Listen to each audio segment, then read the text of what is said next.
Hello बच्चों, मैं सत्येंद्र आप सभी का एक बार फिर से इस वीडियो में स्वागत करता हूं। बच्चों, आज हम क्लास 9th के मैथ का चैप्टर नंबर 1 यानी नंबर सिस्टम के बारे में पढ़ने वाले हैं। तो पिछली वीडियो में हमने इंट्रोडक्शन करा दिया था कि नंबर सिस्टम में किस तरीके से संख्याएं होती हैं। इस वीडियो में हम प्रश्नावली 1.1 को देखने वाले हैं। तो आइए शुरू करते हैं। प्रश्नावली 1.1 का पहला सवाल। सवाल क्या कहता है? क्या शून्य एक परिमेय संख्या है? क्या इसे आप p बटे क्यू के रूप में लिख सकते हैं, जहां p और q पूर्णांक हैं और q 0 के बराबर नहीं है। ठीक है, तो क्या शून्य एक परिमेय संख्या है? तो इसका आंसर क्या हो जाएगा? हाँ, शून्य एक परिमेय संख्या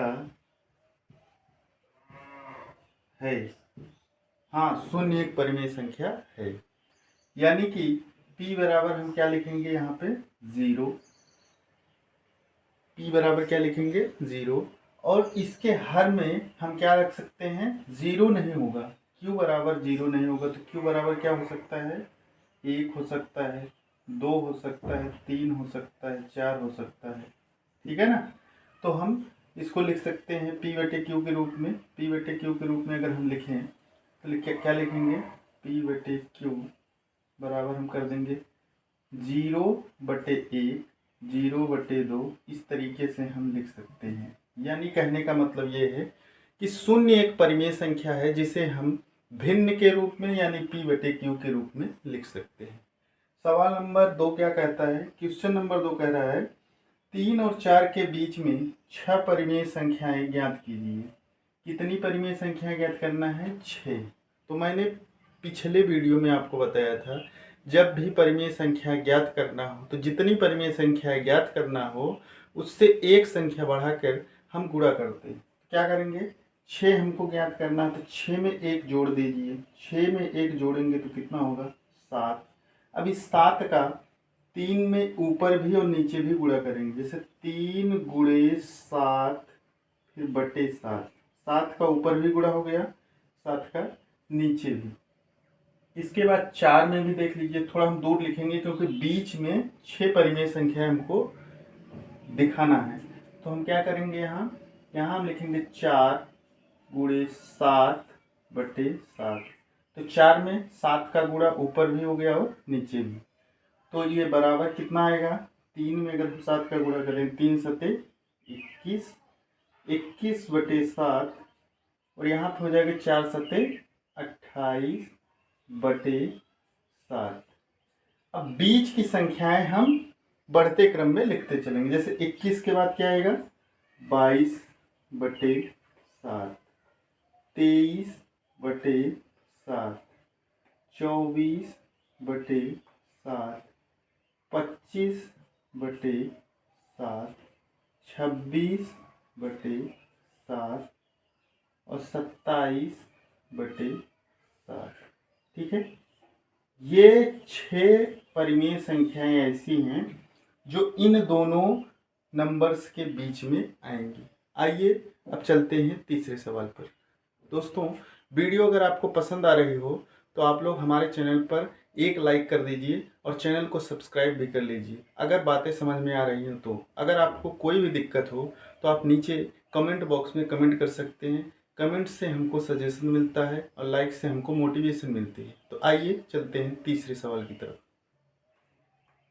तीसरा सवाल है, तीसरा क्वेश्चन क्या कह रहा है? 3/5 और 4/5 के बीच 5 परिमेय संख्याएं ज्ञात कीजिए।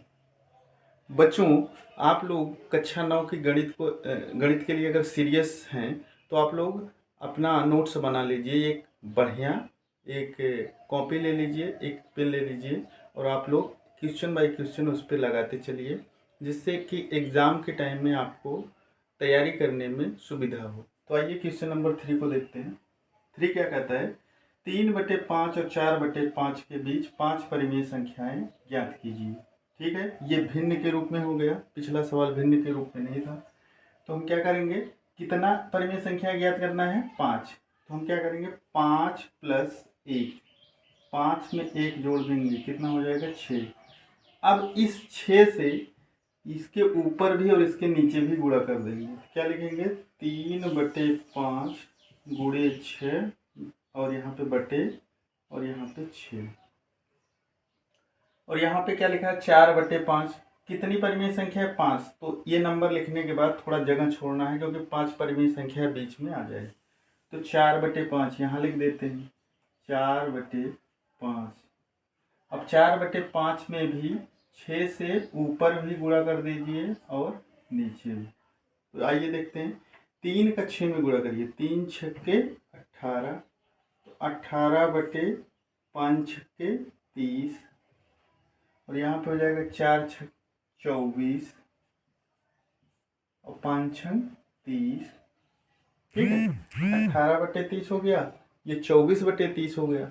अब बीच की जो रेशनल नंबर्स होंगे उसको हम लिखते चलेंगे। तो 18 के बाद क्या आएगा, 19, 19/30, 20/30, 21/30, 22/30, 23/30। ठीक,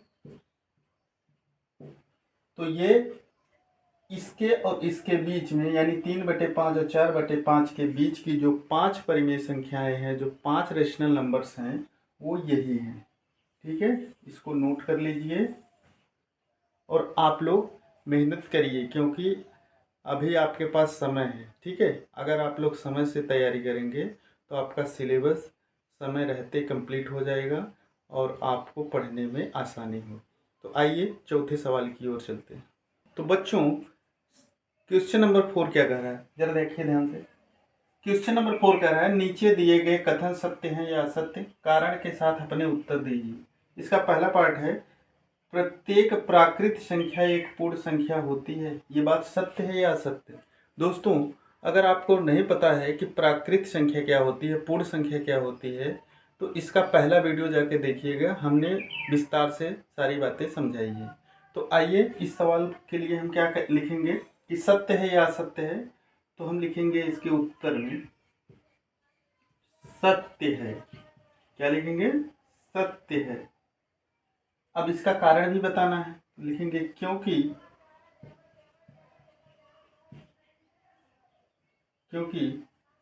सभी प्राकृत संख्या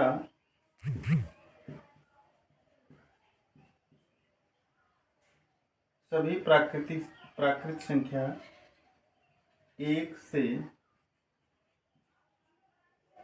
अनंत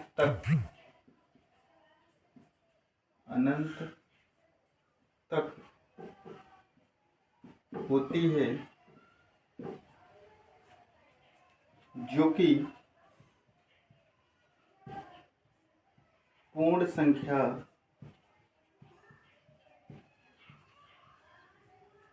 के अंकों में, पूर्ण संख्या के अंकों में नहीं, पूर्ण संख्या में सम्मिलित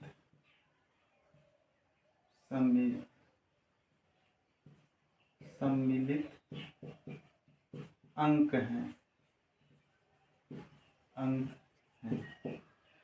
प्राकृत संख्या अगर मैं बात करूं, यहाँ पे मैं तो आपको थोड़ा सा दिखा रहा हूं कि प्राकृत संख्या क्या होती है। तो प्राकृत संख्या होती है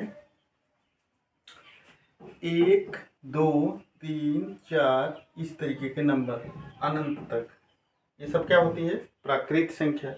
अब पूर्ण संख्या क्या होती है, पूर्ण संख्या 0 भी आ जाएगा, 1, 2, 3, 4 इस तरीके के नंबर। तो आप क्या देख पा रहे हो कि जितनी भी प्राकृत संख्याएं हैं वो सारी संख्याएं पूर्ण संख्या में भी हैं। तो हम कह सकते हैं कि सभी प्राकृत संख्या पूर्ण संख्या होती है।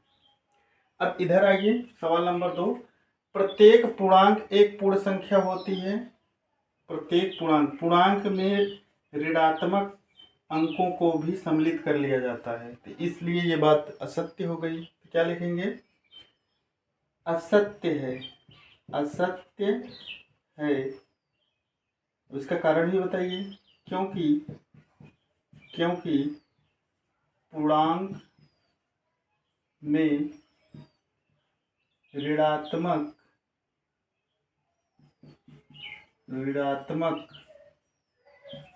संख्याएं भी होती हैं, जबकि पूर्ण संख्या ऋणात्मक नहीं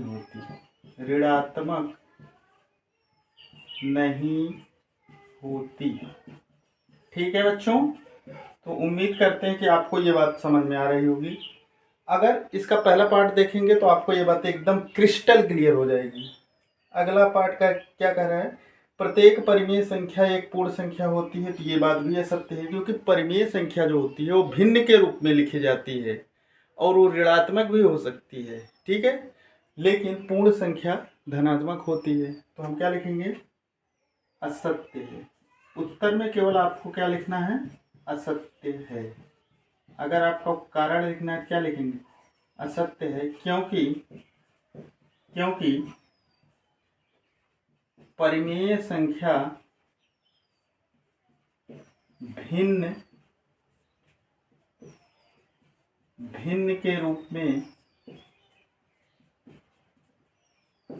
के रूप में और ऋणात्मक भी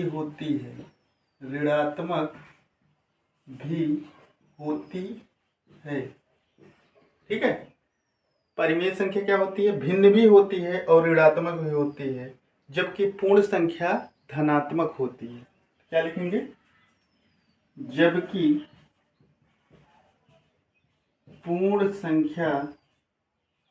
संख्या सदैव धनात्मक होती है। दोस्तों, इस तरीके से प्रश्नावली 1.1 जो कि नंबर सिस्टम पर बेस्ड है, हमने सवाल नंबर 1 से सवाल नंबर 4 को कर लिया है। अगली वीडियो में हम प्रश्नावली 1.2 की शुरुआत करेंगे। उस वीडियो में आपको कुछ ज्योमेट्री आइटम्स की ज़रूरत पड़ेगी, जैसे चांदा, जैसे आपका स्केल हुआ, जैसे आपका गोला प्रकार हुआ। तो आप लोग अगली वीडियो के लिए तैयार रहिए। Thank you. जय हिंद।